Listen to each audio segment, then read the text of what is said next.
A dónde estábamos.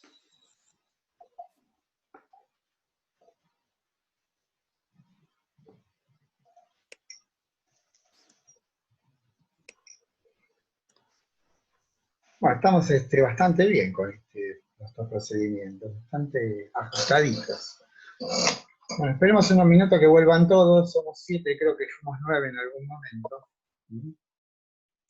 O sea, esto que dice, yo me inclinaría a empezar a buscar por otro lado, ¿no?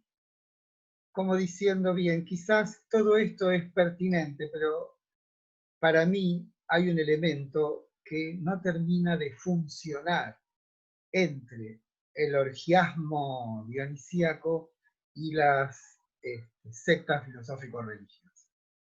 Entonces, me permito, diría Dodds, entrar a la conversación entre los helenistas de introducir algo que ha sido nombrado, pero que no ha sido especificado. Es cómo estos individuos llamados chamanes, de los cuales tenemos algunos borrosos, pocos, testimonios históricos, quizás hayan transformado o hayan sido decisivos en la transformación de esta idea del alma entre los vivos. Bueno, estamos todos, me parece, ¿no?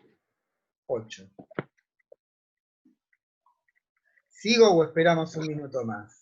Yo creo que llegamos a ser 9 en algún momento.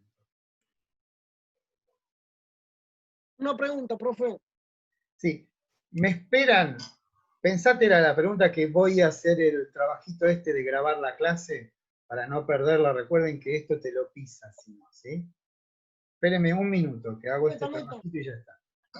Ustedes lo ven igual, ¿no? Ahí, convertir la grabación de la reunión. Bueno, entonces pregúntame, Patricio. Quería saber si podía volver a la filmina anterior, porque no llegué a copiarlo. ¿Cómo no? Ahora cuando termino con esto, lo hacemos, ¿sí? Disculpe, ¿eh? No, por favor, para eso estamos.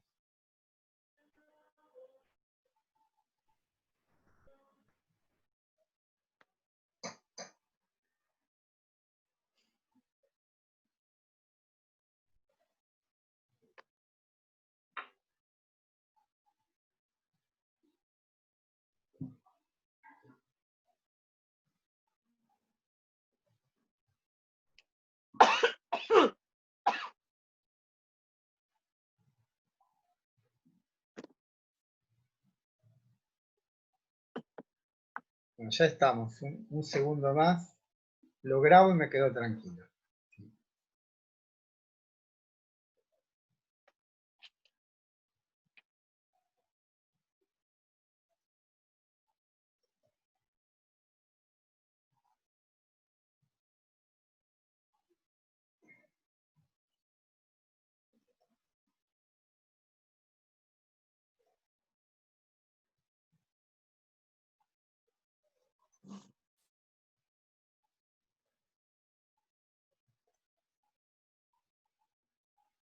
Bueno, listo. Vuelvo entonces a la filmina anterior. No, la anterior a esa. Esta, concepciones sobre el alma que Dodds enumera, pero Patricio, si vos querés estas,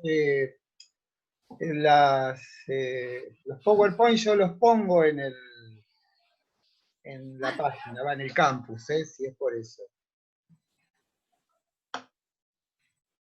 No es necesario que las copie porque están, o sea, después las... Lo importante es que comprendamos cuál es el sentido de todos estos trabajos que nos estamos tomando, que es aportar verosimilitud, ¿sí? Conocimiento para poder empezar a conocer qué cosa es el pensamiento filosófico ciertamente, ¿no? Esa es la idea de todo esto. Es como, ahora estamos haciendo una suerte de trabajo de arqueología. Vieron que arjomai o arjé en griego, que sí, principio o fundamento, ¿no? Lo que estamos haciendo con estas clases primeras es asentando una suerte de piso sobre el cual se va a edificar el edificio de la filosofía.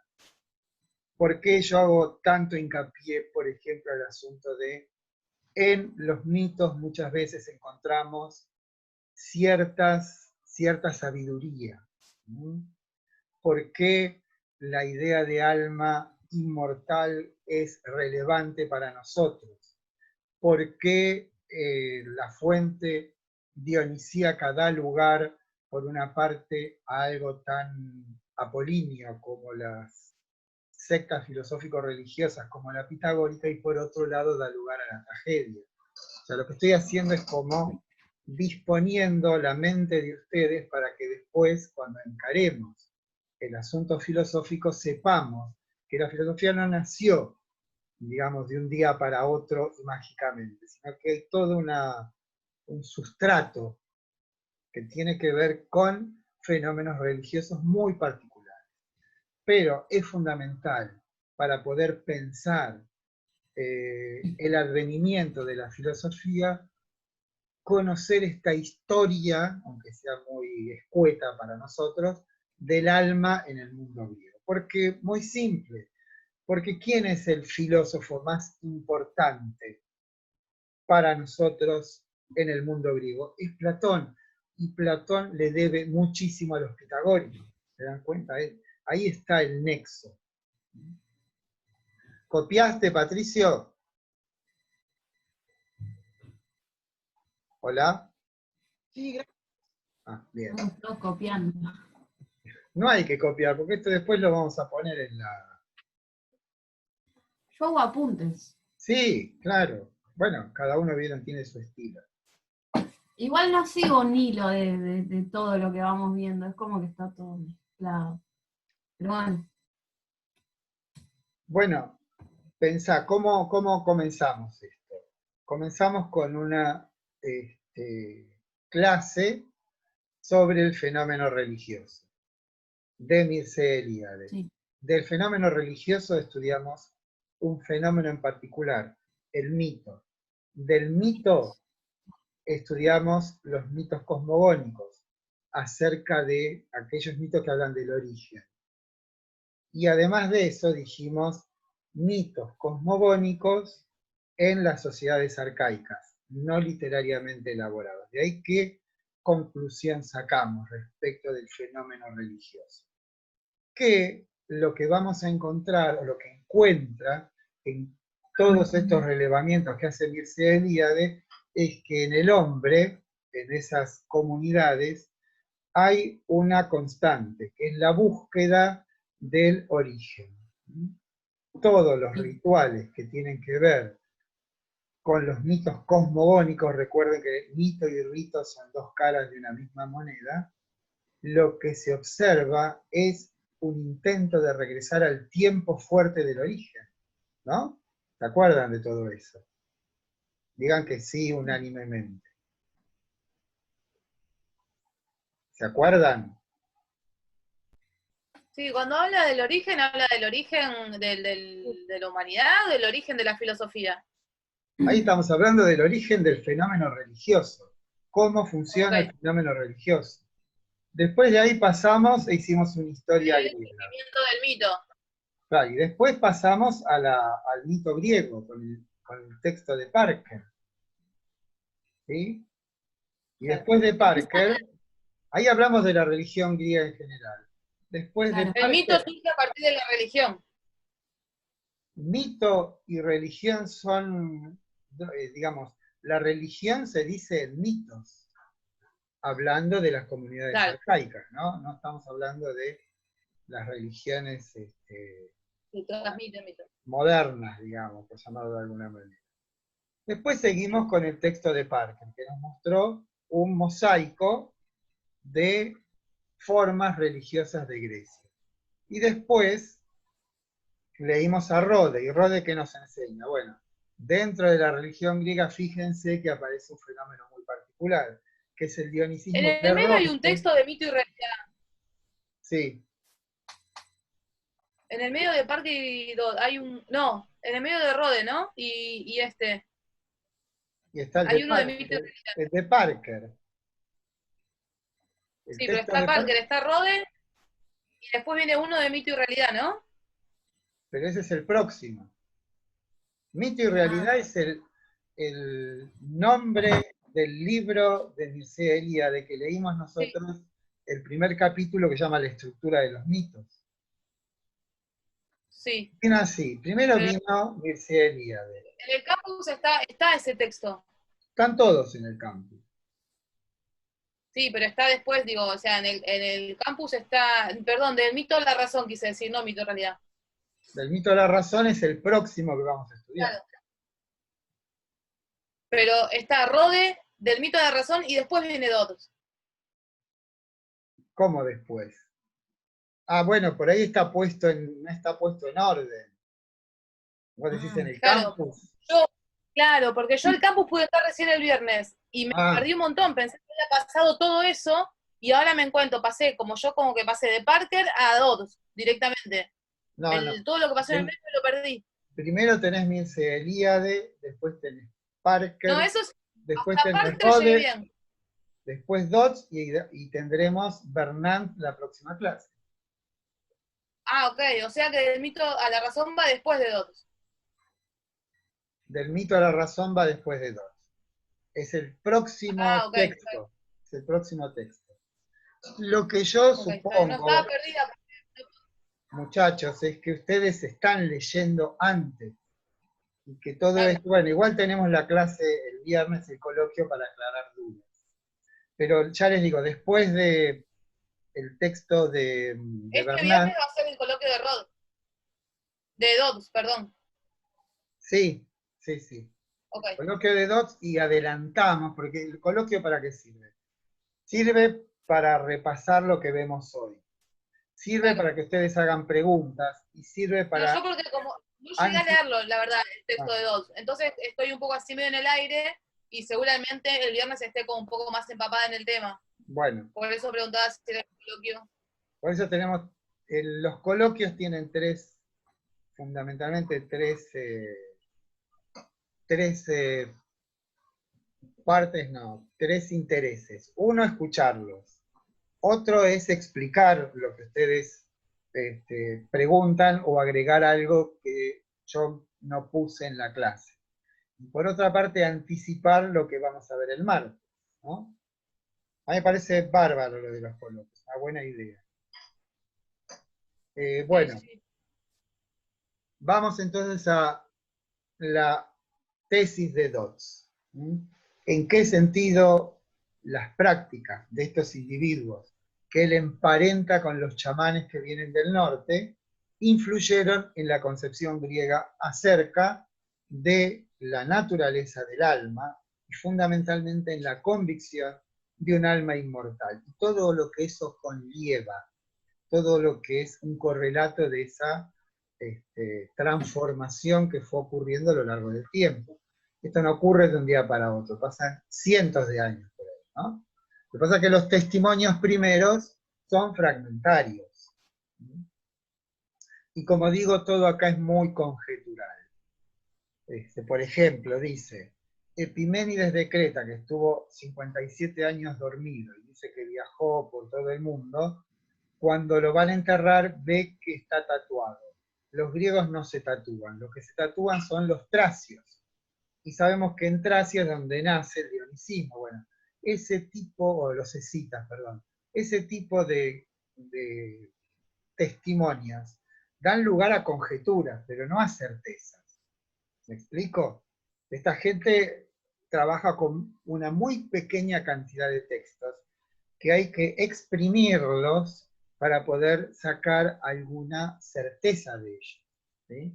Hay que comparar de qué fechas son, hay que hacer toda una serie de trabajos estilísticos a ver si está hablando ese que habló o esto que dijo fue transformado por otros.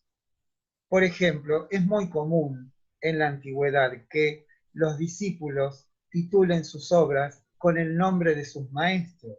con lo cual perdemos el rastro, no sabemos si lo escribió el maestro o lo escribió el discípulo. Entonces hay una serie de técnicas que tratan de detectar el estilo con lo que, qué palabras usaron, y si realmente pertenece a uno o a otro. La idea de autor, eso hay que leer a Foucault en un libro que se llama El orden del discurso, es un librito. ¿Cuándo aparece el autor? El autor aparece tardíamente. Fíjense, las estatuas se empiezan a identificar recién en el siglo V. Antes, el que hacía la estatua no la firmaba. La idea de autor, de que alguien, un individuo, hace esto, ¿sí?, es tardía. Fíjense cómo empieza Homero o cómo empieza Hesíodo sus obras. Homero empieza diciendo, canta o musa la cólera de Pel y de Aquiles. No dice, yo, Homero, fulanito de tal, les voy a contar esta historia. Él es un instrumento de la divinidad, de la musa. Él no hace más que transmitir lo que alguien superior les está dictando. ¿Sí? Ese tipo de cosas es interesante conocer para poder comparar con lo que es ahora, con lo que es nuestra época. Bueno.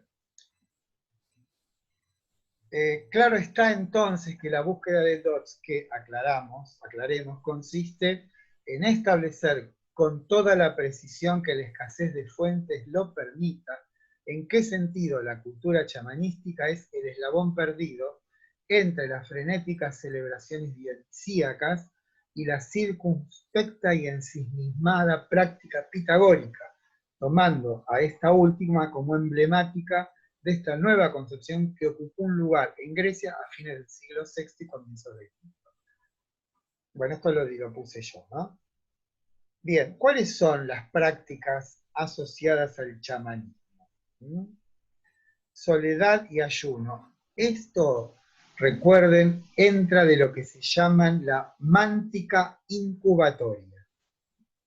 La mántica incubatoria es una técnica que consiste en una persona es separada del grupo, o se separa voluntariamente de su mundo, y en la soledad y a través de otras prácticas como el ayuno o el silencio, lo que consigue es una transformación, una metamorfosis.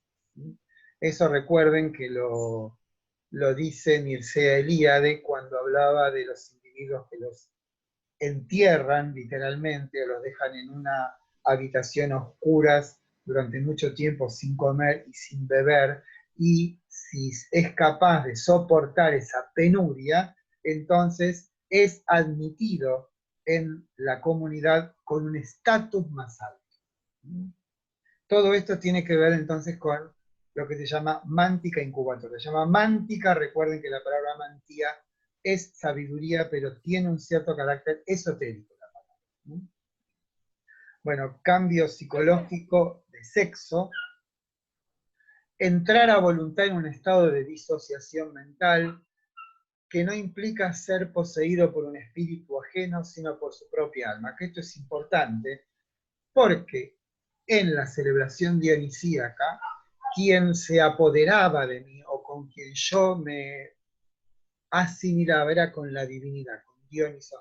Pero en la cultura chamanística eso es uno mismo, o sea, con lo que entro en conexión, con lo que me comunico íntimamente es con algo que ya está en mí, no es que viene algo de afuera y me posee, ¿no?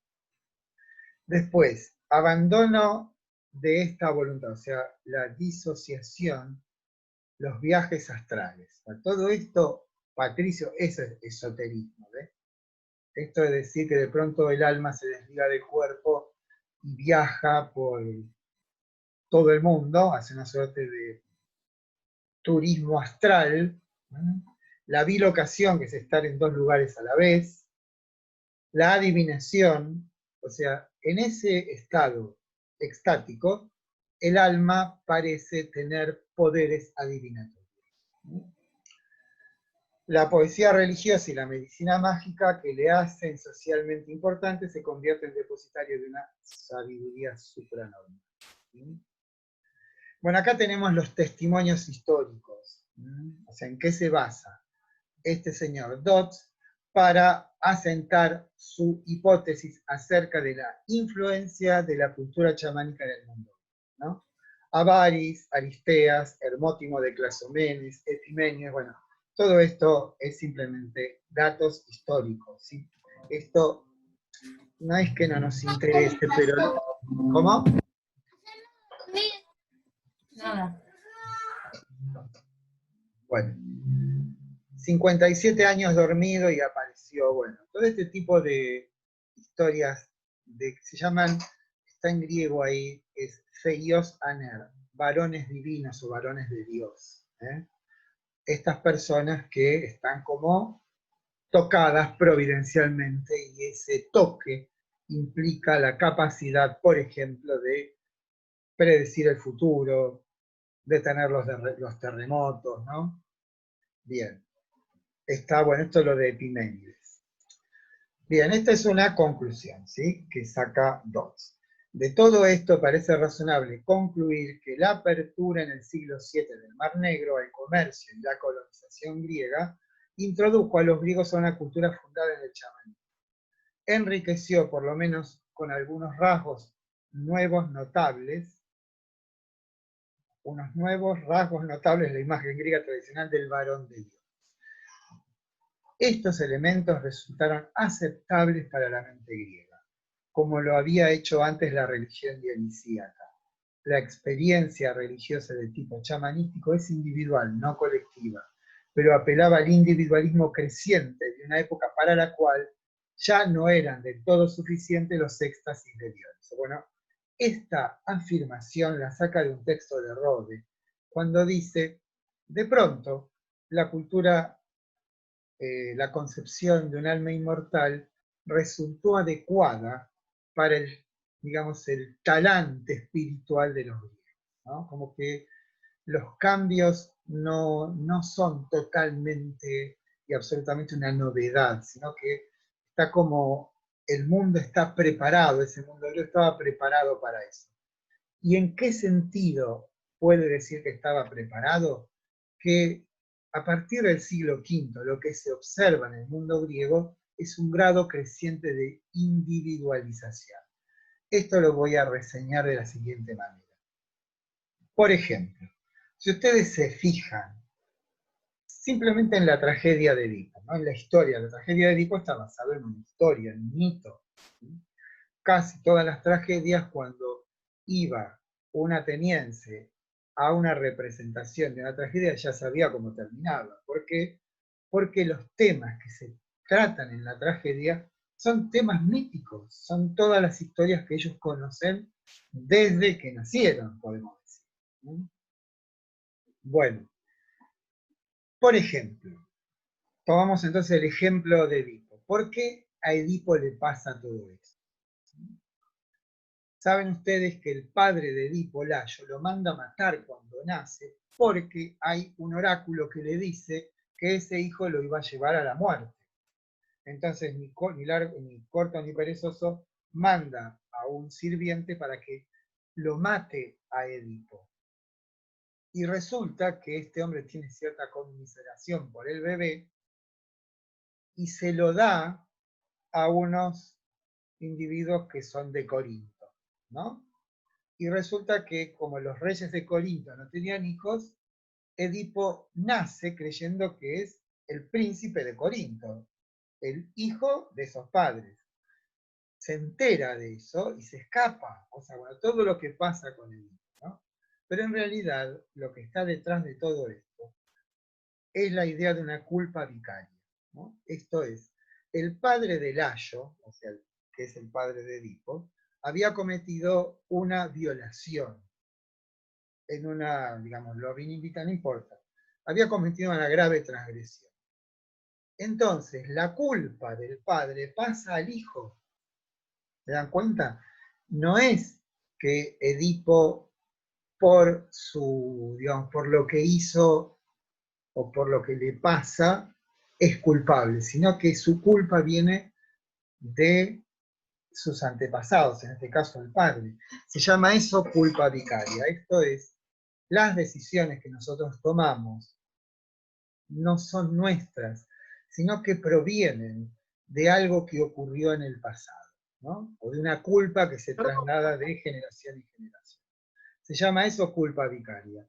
Lo que está pasando y que tiene que ver con esta nueva concepción del alma inmortal es que si efectivamente es posible que haya otra vida, y esa otra vida no sea en el Hades, sino que puede ser una vida más plena, y esa vida más plena depende de las decisiones que yo tome, y no de una culpa ancestral que contamina mi propia existencia, puedo entonces libremente elegir una vida diferente. ¿Por qué? Porque esa vida diferente habrá de corresponderse con una vida mejor, porque he actuado rectamente en esta vida. Y eso, en última instancia, es un fenómeno que tiene que ver con el individualismo. Soy yo, a través de mis decisiones, el que puede hacer que mi vida se planifique en la próxima. ¿Por qué? Porque en mí existe algo de carácter divino, inmortal, y puedo hacer que eso inmortal predomine en mi existencia. ¿Se dan cuenta? Por eso habla esto de que el talante, el espíritu griego, lo que se notaba como un cambio es una influencia importante del individualismo. ¿Me explico? Digan sí, no, sí. Abucheen, aplaudan. A raíz del... ¿Cómo? Una pregunta, profe. Sí, Una pregunta, profe. te El escucho. individualismo, a raíz del individualismo, ¿el hombre es artífice de su propio destino? Ya No, no más ni dioses ni nada de eso, sino lo que que, uno justamente, actúa de acuerdo a... lo que empieza a ocurrir en el siglo V es la aparición, y esto sí es una novedad, de una idea o de una convicción de que nosotros, los seres humanos, podemos hacer de nuestra vida algo libremente. Recuerden que la primera concepción es que la vida de todos y cada uno está regida por el destino, ¿no? Aparece un aire nuevo. Lo que yo pueda hacer no tiene que ver con lo que nuestros antepasados hicieron, sino con lo que yo haga. Yo creo que les conté una escena de la tragedia de Eurípides, Las Troyanas, donde están frente a frente Helena, si se las conté, y Hécuba, pero no está de más que se las vuelva a contar. Helena, que es la de la guerra de Troya, dice, no fui yo, fue Afrodita, la que, seduciéndome, hizo que me enamorase de Paris y Paris se enamorase de mí. Esa sería la concepción arcaica, tradicional. El individuo es un instrumento en manos de la divinidad. ¿Y Hécuba qué le contesta? Hécuba es la madre de Héctor, la reina de Troya. Le dice, no, fuiste vos y tus bajas pasiones. O sea, esa es la nueva concepción. Lo que vos hiciste no es el resultado de la gravitación de los dioses sobre vos, sino que lo que vos hiciste depende de tus decisiones. Vos tomaste esa decisión y la hiciste para satisfacer tus bajas pasiones.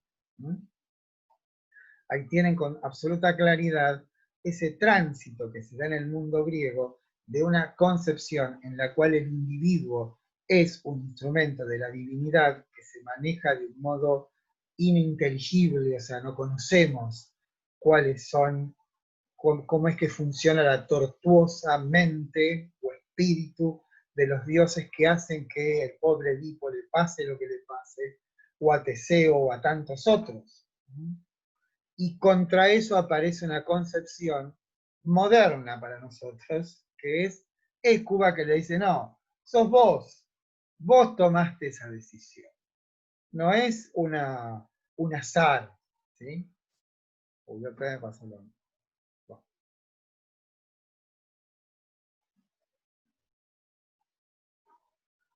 cuando me avisa que, bueno, hay que apurarse, igual nos falta mucho.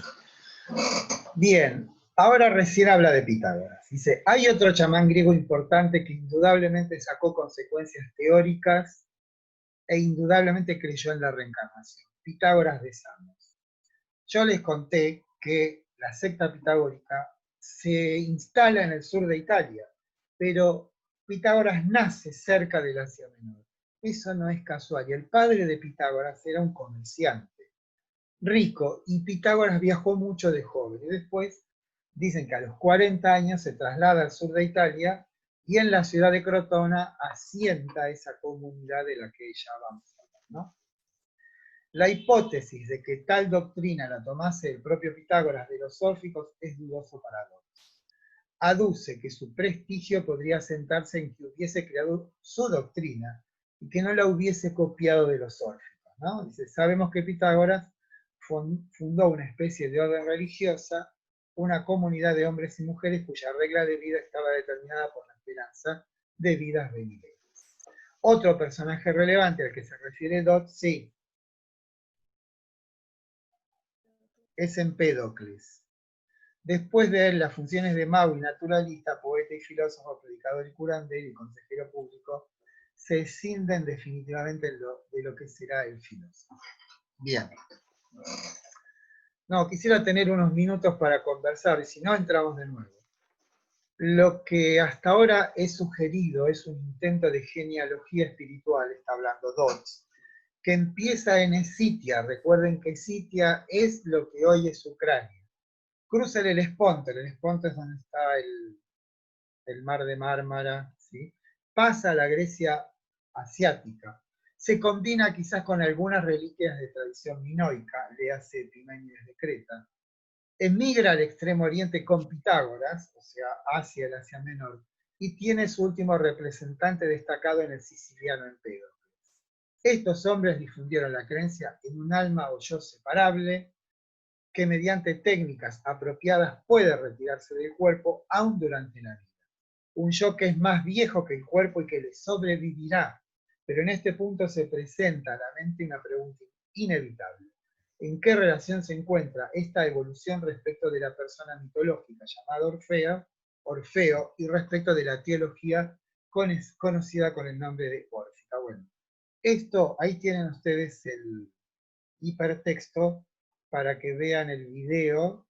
Sí, no tenemos que verlo ahora, ¿no? Acá hay una suerte de polémica con aquellos que sustentan que el orfismo es la fuente única que dio lugar a esta concepción de un alma inmortal y que termina institucionalizada en las sectas filosófico-religiosas como la de los pitagóricos. Le parece a Dodds que la deriva desde el dionicismo a la creencia en la inmortalidad del alma fue demasiado clara, demasiado espontánea, demasiado elocuente, si se le asigna como único origen la transfiguración órfica del Dionisio. Esa frase. En último análisis, no es que niegue la influencia órfica en esta novedad en el mundo griego, pero hay que dejar intervenir un factor que no fue debidamente examinado, con el agravante que las noticias que se tienen del orfismo, por lo menos en la época en que se escribió este texto, son fragmentarias y confusas. Dodds propone una serie de argumentos que se vinculan con las fechas de los testimonios, tendiendo a asimilar en algunos casos al orfismo con los pitagóricos, pero lo que él señala es la novedad que se expresa en determinados rituales que no parecen ser comunes con los órficos. Esto es, esto que sí será común en la secta pitagórica. Esto último lo expresa Dodds así. Hemos visto, al menos tal espero, cómo el contacto con las creencias y prácticas chamanísticas podían sugerir a un pueblo pensador, como los griegos, los rudimentos de una psicología de esa índole. Hablo de la psicología pitagórica. Como la noción de una excursión psíquica durante el sueño o el trance podía agudizar la antítesis alma-cuerpo, cómo el retiro chamanístico podía suministrar el modelo para una asquesis deliberada, asquesis, ejercitación, para un entrenamiento consciente de las facultades psíquicas. Todo eso no está en el orfismo. Mediante la abstinencia y mediante ejercicios espirituales. cómo los relatos de chamanes que se desvanecían y que reaparecían podían estimular la creencia en un yo mágico o demoníaco indestructible. Recuerden que demoníaco no tiene que ver con Satanás o el demonio cristiano, sino que demon es aquellas criaturas que tienen la capacidad de cuando nos rozan o nos poseen, nos transforman. Por otra parte, dice, y esto es como una especie de solución práctica, pragmática, moralmente, agrega Dodds, la reencarnación ofrece una solución más satisfactoria al problema de la justicia divina de fines de la edad arcaica, que la de la culpa heredada o la de un castigo post-mortem en otro mundo. Cuando dice culpa heredada, está hablando de esta concepción de la que hablé respecto de Edipo, que se llama culpa vicaria. Lo importante en lo que concierne a la gravitación de estas nuevas ideas en el mundo griego, llevó aparejado un giro de notorio interés e importancia. La salvación pasa a ser más una cuestión de pureza que de justicia. De ahí que la catártica, recuerden que catarsis quiere decir purga. En el sentido espiritual la catarsis es como la limpieza que uno hace sobre sí mismo. O sea, podríamos decir el psicoanálisis es una catártica de esta época, que acompaña a las disciplinas que buscan liberar el alma del cuerpo. La justicia pertenece más al mundo de los poloi, los muchos, al mundo de la polis, y ellos claramente, me refiero a los pitagóricos, desprecian la vida de la comunidad y viven refugiados en sus monasterios, recluidos y orientando sus afanes al estudio de la matemática, los matemáticos y los soteriológicos, o sea, los que buscan la salvación. Acusmáticos se los llama, los que escuchan, que ponen su afán en su salvación. Debe tenerse en cuenta que los muchos en la ciudad de Crotona, que había estado gobernada por los pitagóricos, terminó en una masacre y en la dispersión de los sectarios pitagóricos. Concluye Dodds. Si la tradición es exacta, en este punto el puritanismo no solo se originó en Grecia, sino que la mente griega lo llevó hasta sus últimas consecuencias. ¿Sí? Consecuencias que permanecieron no solamente en el pensamiento griego, sino y fundamentalmente en la época medieval a través del cristianismo. O sea, el cristianismo se nutre fundamentalmente del platonismo y del neoplatonismo, hasta el siglo XIII, que es el siglo donde aparece San Alberto Magno y Santo Tomás de Aquino, que recuperan a Aristóteles para la tradición occidental. Bueno, ¿qué hacemos otra? Nos vemos el viernes o reingresamos. ¿Qué les parece? Queda 1 minuto 33. Esperen que me voy a... ¿Cómo hago para universalizarme? Aquí estamos, sí. ¿Qué hacemos? ¿Entramos de nuevo o dejamos para el viernes las preguntas? Apúrense porque queda 1 minuto. Yo por mí estoy bien, profe. Me gustaría leer un poco más para empaparme un poco más en el tema, como dice el Sol. Bueno, entonces nos quedamos para el viernes. Háganse las preguntas durante... ¿Eh? Yo voy a anotar mis dudas para el viernes. Bueno, bárbaro.